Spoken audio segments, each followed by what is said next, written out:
Wassalatu wassalamu ala Sayyidina Rasulillah Sayyidina Muhammad bin Abdullah wa ala alihi wa sahbihi wa mawalah.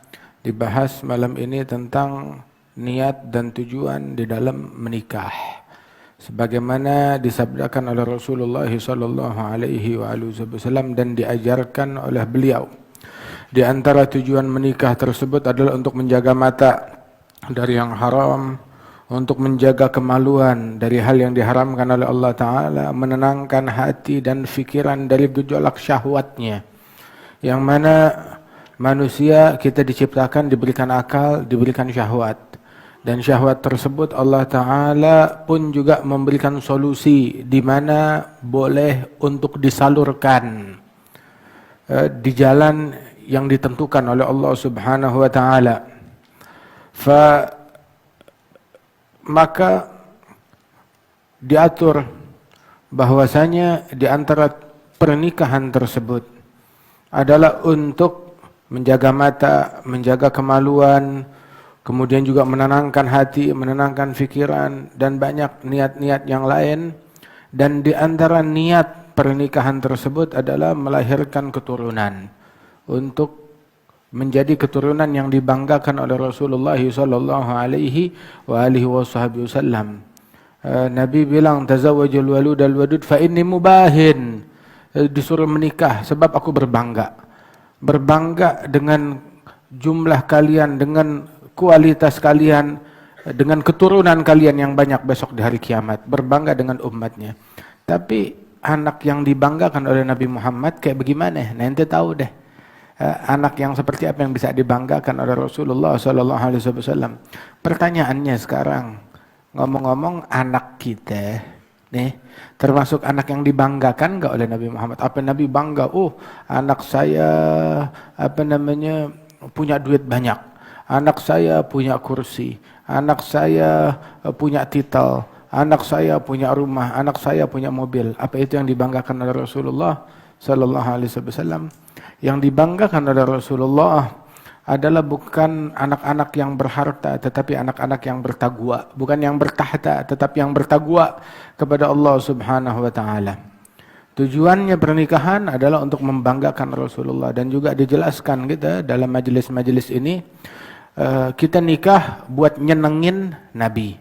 Prioritasnya nyenengin Rasulullah, bukan nyenengin besan, bukan nyenengin mempelai pria, mempelai wanita, bukan nyenengin tamu undangan, bukan.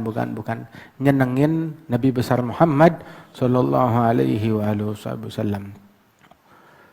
Itu prioritasnya. Yang penting Rasulullah senang. Kalau senangnya Rasulullah ya kebetulan juga besan juga senang, ya gak jadi masalah. Senangnya Rasulullah membuat mempelai pria wanita senang, ya alhamdulillah. Tapi Rasul senang, besan gak senang hati, biar ke laut aja, mampus aja gak apa-apa. Yang penting Nabi girang. Mempelai gak senang hati, tamu gak senang hati, tapi Nabi senang. Masa bodoh, lu gak senang gak apa-apa, lu boleh makan kerikil. Selesai. Prioritasnya nyenengin hati Nabi Muhammad sallallahu alaihi wasallam. Maksudnya apa? Ya maksudnya acara-acara yang terlaknat, yang dikutuk, yang mencabut keberkahan pernikahan, itu hindari dari pernikahan kita, dari acara-acaranya kita. Kita orang Islam, kenapa kita ngikut adatnya Yahudi? Orang Yahudi kawin nggak ngikut adatnya orang Islam, ya kan? Yahudi bikin kawinan, apa dia pakai cara orang Islam? Pestanya. Apa dia, kawinan orang-orang Yahudi dan Nasrani bawa lagunya solawatan? Kan kagak. Enggak.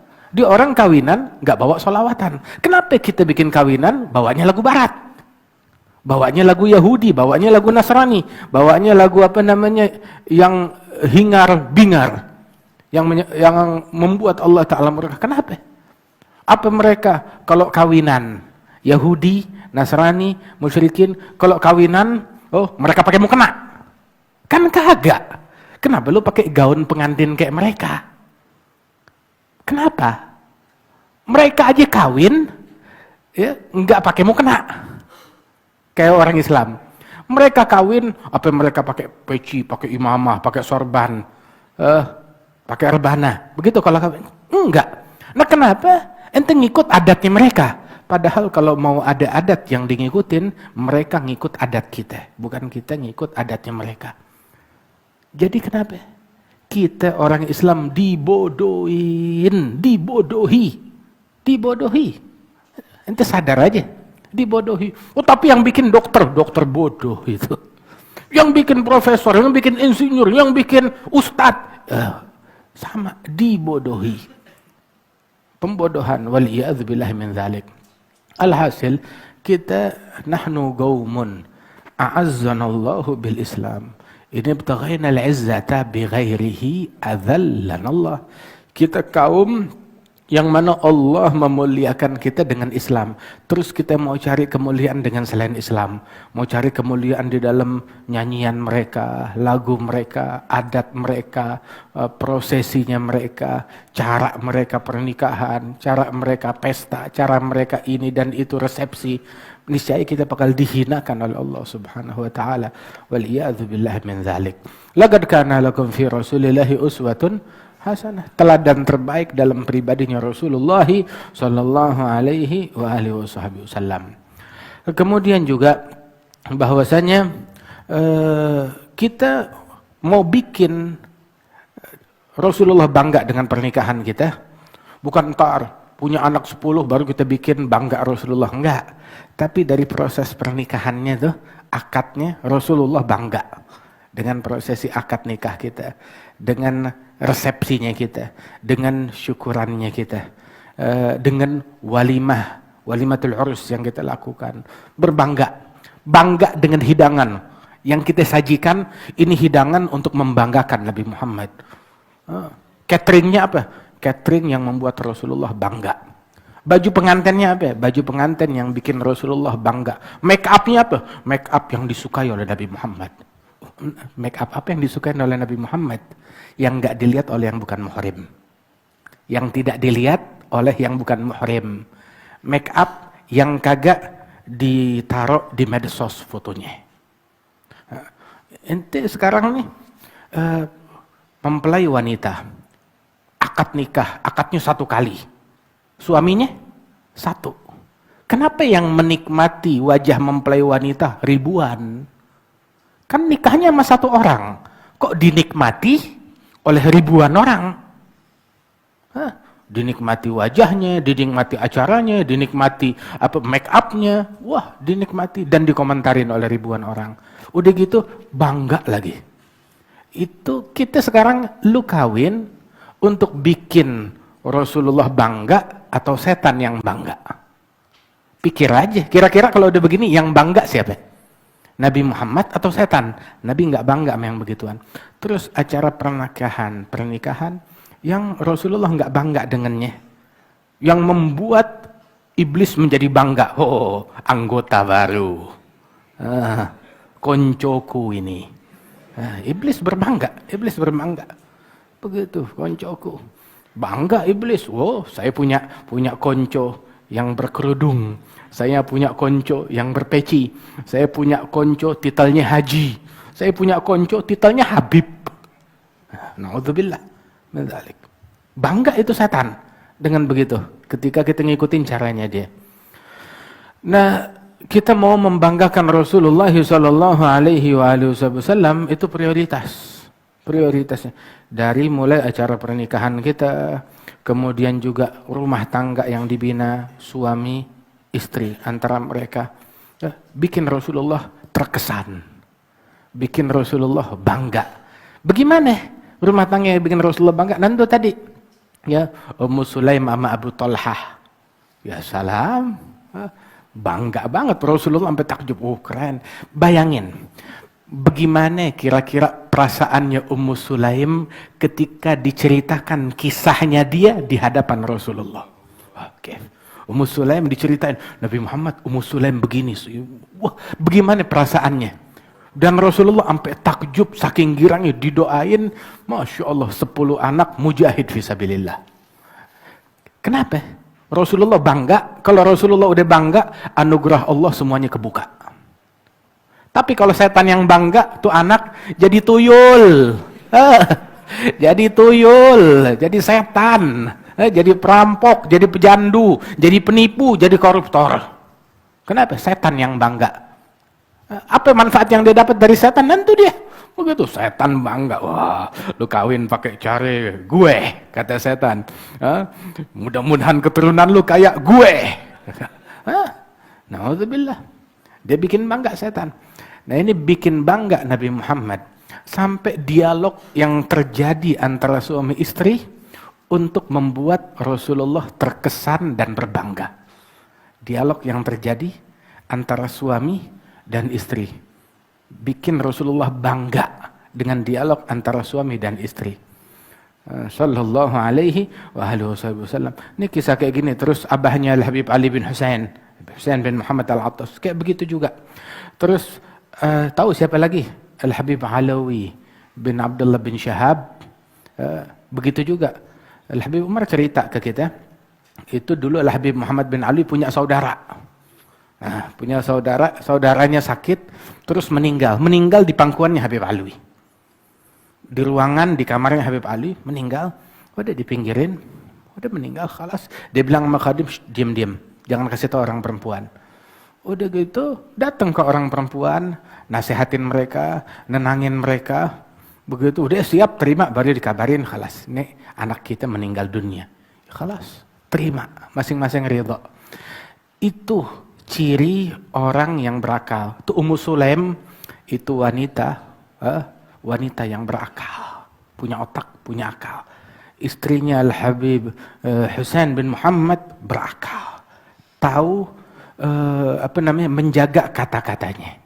Bagaimana menata, memberikan kabar, bagaimana. Bukan datang, anak lu mampus. Enggak begitu.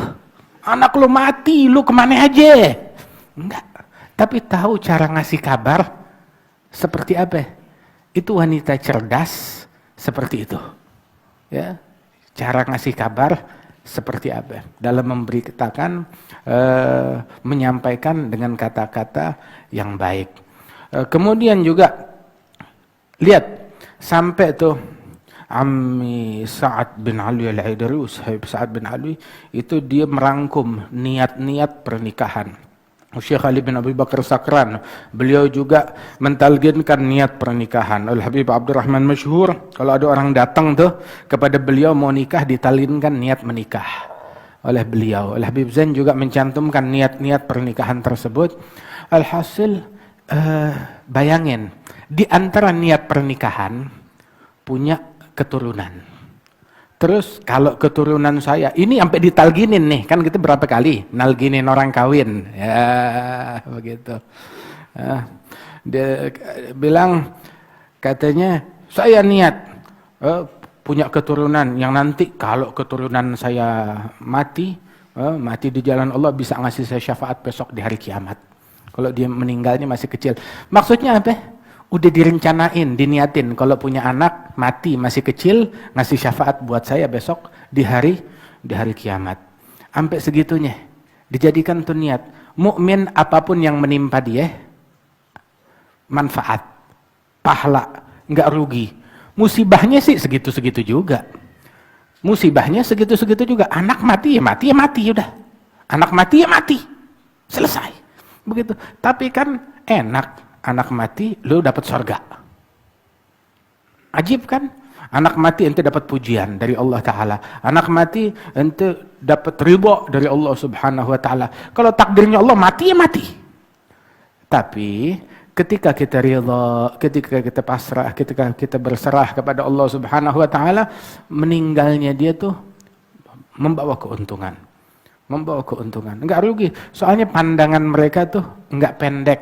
Bukan dunia aja yang dipandang, tapi mereka memandangnya kepada pandangan yang lebih jauh, akhirat yang mereka pandang. Tahu gak ada lagi yang lebih dahsyat dari ini? Imam Sya'rani, Abdul Wahhab Sya'rani, beliau bilang ada satu ulama salaf, Al-Hasan Al-Basri atau Fudail bin Iyad atau ghairuh, dia bilang nggak ada satupun orang yang kalau dia mati saya dapat pahala, melainkan saya berharap semoga tuh orang cepat mati. Katanya dia. Ini kan kalimat ini ekstrim banget. Kenapa? Nggak ada satu orang yang kalau dia meninggal saya dapat pahala karena kesabaran. Melainkan saya berharap ya udah nggak apa-apa dia mati. Yang penting gue dapat pahala. Oportunis, tahu oportunis? Apa oportunis? Adalah orang yang mengambil keuntungan dari setiap keadaan. Cuma kalau oportunis duniawi, lagi wabah diambil keuntungan. Wah, lagi wabah penyakit ambil keuntungan di atas penderitaan orang lain. Ya, barang dinaikin, ini dinaikin, begitu harga ini dinaikin, rumah sakit dinaikin. Dia ngambil keuntungan ya di atas penderitaan orang lain. Ngambil itu tercela. Hal yang semacam ini. Begitu juga sama kayak muhtakir, ihtikar.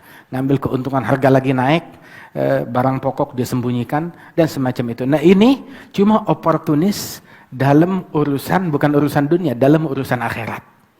Dalam urusan akhirat dia mengambil kesempatan. Emang orang dia mati bukan ACC dari saya, bukan persetujuan dari saya, tetapi paling enggak dia mati gue dapat pahala, selesai. Anak mati gue dapat pahala, ini mati dapat pahala, enggak jadi masalah. Hakadha.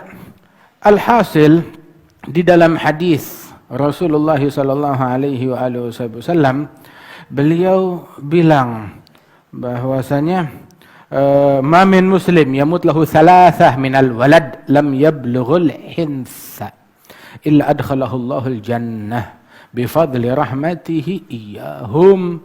Enggak ada satu muslim pun yang punya anak dari anaknya 3 orang mati. Muslim punya anak di antara anaknya 3 yang meninggal dunia, melainkan si muslim ini, ibu bapak ini dapat pahala masuk surga dengan berkat kematian kematian anaknya yang 3. Dia masuk surga. Berkat rahmat dan anugerah kasih sayang Allah terhadap mereka. Itu dalam riwayat satu perempuan bilang, kalau 2, bilang 2 juga, meninggal 2 dapat surga. Itu sampai dibilang 1 juga dapat surga. Hakata.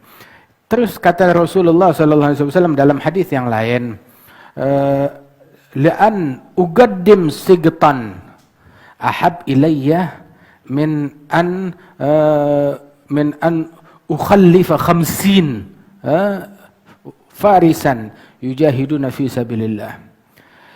Sungguh lebih baik saya keguguran 1 anak. Keguguran 1 anak. Itu lebih saya sukai daripada punya keturunan 50 orang mujahid fisabilillah. Punya anak 50 semuanya mujahid fisabilillah. Pengen punya anak 50 mujahid fisabilillah atau 1 keguguran, mana pahalanya lebih gede? Nabi bilang saya lebih suka keguguran 1 fisabilillah. Pahalanya lebih gede. Subhanallah. Hakadha. Soalnya di dalam yang 1 tersebut ente bisa niatin macam-macam. Lu niatin ini, niatin anaknya jadi wali, jadi ulama, jadi manfaat, jadi apa, jadi khalas. Masya Allah, bisa dapetin pahala 10, bukan lagi 50, 100, 1000. Dia bisa dapetin. Hakadha. Kemudian al-atfal itu besok di hari kiamat mereka diberikan gelas-gelas. Ada 1 orang kagak mau kawin. Nggak mau kawin. Saban disuruh kawin, kagak mau. Suruh kawin, kagak mau. Sampai akhirnya tuh dapat hidayat. dapat hidayatnya dia mimpi. Seolah-olah kiamat datang, manusia di padang mahsyar semuanya pada keausan, dahaga. Dia juga keausan. Terus dia ngelihat ada anak-anak kecil bawa gelas minum yang sejuk airnya. Mereka semuanya pada ngasih minum kepada orang-orang di situ. Cuma nggak semua, ada yang dikasih, ada yang nggak dikasih. Begitu lewat depan dia, stop, saya minta. Katanya orang bilang, nggak bisa. Loh saya haus, saya muslim, nggak bisa. Begitu, masing-masing udah ada namanya. Loh buat siapa itu air? Ini kami adalah anak-anak yang meninggal dunia ketika masih bayi, ketika masih kecil atau keguguran. Orang tua kami muslimin, kami meninggal saat masih bayi. Nah kami diperintahkan untuk bawain air untuk ibu bapak kami yang pada kausan. Jadi ini buat mereka. Begitu lu mau minum, tungguin anak lu. Kawin aja belum, bagaimana lahir anak? Dia kebangun sambil kausan. Begitu bangun tidur, langsung dia berkata, kawinin saya. Benar, disebutkan, zawijuni, kawinin saya. Ini juga antar pulang majelis, kawinin saya. Subhanallah. Hakadha, Masya Allah. Hatami Ahmad senyum juga. Alhamdulillah. Ala kulli hal, memang bahasan perkawinan membuat semua tersenyum, tua, nggak pandang usia. Ya, kalau bagian sensor film tuh tulisannya semua umur. Tulisannya untuk semua umur. Alhamdulillah. Ala kulli hal, seperti itulah di antara mereka. Ada lagi satu orang kawin, bininya meninggal. Habis bininya meninggal, khalas, dia nggak mau kawin lagi. Pas udah sekitar seminggu atau 2 minggu, dia tidur mimpi, Masya Allah, malaikat pada berterbangan di hadapan kepala dia. Lewat satu orang begitu, kemudian dia bilang kepada temannya, ini malaikat bilang, tuh lihat tuh si manusia hina. Oh. Dia nengok, siapa yang dibilang hina, dia nggak paham, cuma dia sendiri jalan. Setiap ada yang lewat, tuh lihat tuh si hina tuh, manusia hina. Terus sampai akhirnya dia mau nanya, sungkan, ngelihat satu orang malaikat, ya. Akhirnya ditarik lagi, ayo sini. Siapa sih yang dari tadi dibilang si hina al-mash'um, manusia hina, manusia tercela? Siapa? Bilang, siapa? Lu. Lo kok saya? Iya. Dulu nih kita malaikat ngebawain amalan kamu itu ke tempat yang tinggi. Ke tempat yang tinggi kita bawain amalan kamu tuh dengan bercahaya berlipat ganda, kita taruh ke tempat yang tinggi. Tapi sejak seminggu atau 2 minggu yang lalu udah nggak dibawain ke tempat yang tinggi, dibawanya ke tempat yang rendah. Bilang, kita nggak tahu ulah apa yang ente bikin. Lu bikin apa? Ya, sampai turun pangkat itu amalan. Bilang, seminggu 2 minggu yang lalu bini saya mati. Nah, itu amalan orang yang udah menikah beda dengan amalan orang yang belum menikah. Begitu bangun dari tidurnya dia bilang, zawijuni, kawinin saya. Wah, kata siapa, Imam Ahmad bin Hanbal atau Abu Hanifah yang nganterin jenazah istrinya. Akhirnya begitu habis nganterin jenazah istrinya, begitu diajak pulang sama anaknya, pulang, nggak mau. Pulang, Mbak, pulang, nggak mau. Kenapa? Abah cinta banget sama Umi. Bilang, kagak. Kalau di rumah belum ada bini, gue nggak mau pulang. Subhanallah. Ana mau pulang, begitu harus ada bini. Kenapa? Ana mau amalan orang yang sudah menikah. Pahalanya berlipat ganda. Wah, kata ya Rabb. Ya mudah-mudahan Allah Ta'ala berikan taufik, berikan bimbingan. Ya dijaga keluarga kita, anak-anak kita. Gurat ayun insyaallah fi dunya fil akhirah. Masya Allah, kita kedatangan tamu-tamu yang datang dari Aceh. Masya Allah, Serambi Mekah. Ada Walid Rusli, ada Tengku Aulia, ada Ustadz Rafigi, ada Said Muhammad Al-Gadri. Masya Allah, mereka pun juga tadinya rombongan ke sini mau berapa orang? Ada 6 orang. Ada Abi Hatta, ada Abi Zahrul, apa nama tempatnya dia itu? Samalanga di sana, Masya Allah. Dan ikhwan yang lain, alhamdulillah mereka hadir semuanya dengan niat mereka. Alhamdulillah semuanya kebagian pahalanya. Alhamdulillah. Ini setiap langkahnya malaikat mendoakan, beristighfar. Itu dikatakan bahwasanya wajabat mahabbati, wajib dan pasti mendapat kecintaan dariku. Siapa orang yang saling mencintai karena Allah, orang yang saling berziarah datang karena Allah, orang yang saling duduk karena Allah, dan orang yang saling berkorban, saling tolong, saling bantu karena Allah Subhanahu wa taala.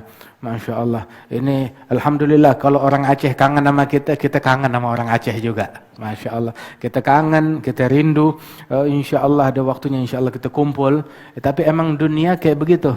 Ada perkumpulan, ada perpisahan. Mukmin dapat manfaat dari perkumpulan, dari perpisahan. Makanya kan dibilang ijtama'a alaih waftaraga alaih. Ngumpulnya karena Allah, ketika udah waktunya berpisah, berpisahnya juga karena Allah. Bagaimana berpisah karena Allah? Gue mau sembahyang dulu, gue mau ngaji dulu, gue mau dakwah tempat lain, ada urusannya lagi. Subhanallah. Walakin insyaallah Allah subhanahu wa ta'ala tuliskan kita sebagai orang yang saling mencintai satu sama lain, karena Allah ta'ala ditempatkan di atas mimbar-mimbar yang terbuat dari cahaya. Amin ya rabbal alamin. Diangkat bala musibah dari negeri kita, dijauhkan dari wabah, dari penyakit, dan Allah ta'ala insyaallah makmurkan negeri kita dengan ketakwaan dan dengan istiqamah. Amin ya rabbal alamin. Bismillahirrahmanirrahim. Alhamdulillah.